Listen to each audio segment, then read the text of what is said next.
Oregon's beach is beautiful and rugged.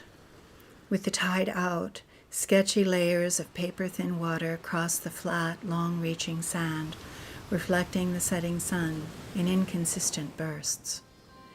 Rinpoché seemed out of place on the wet sand abandoned by the tide. Puddles instantly filled his leather shoe prints and remained for a while after he had passed.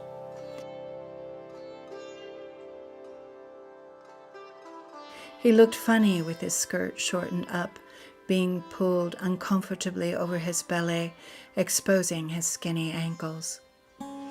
Watching his pondering silhouette like a mother watches her child, I could imagine him so far away from home, enjoying the private moment of sea and sky.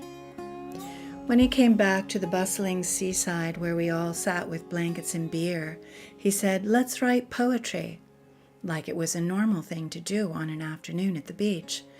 I was startled by the thought, throwing up all my normal resistance, saying, "Let's throw the frisbee," glancing at my son. Rinpoché seemed to detect my self-image didn't hold poet, for which he replied, "Don't think about it, just 4 lines." I don't remember what I wrote that day, but Michael, the translator, listened intently and rendered the Tibetan fluently. "I come on winged talons to tear asunder all hope and fear."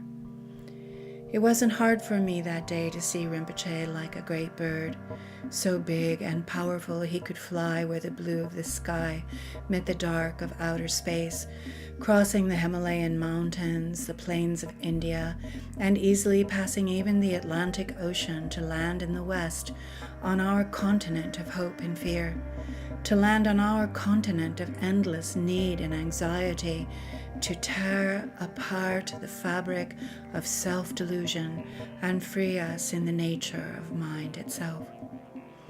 Every time I tell this story, I relive the vision of his bodhicitta, crossing every barrier of time, culture, and lifetimes, flying by the wisdom of the great masters.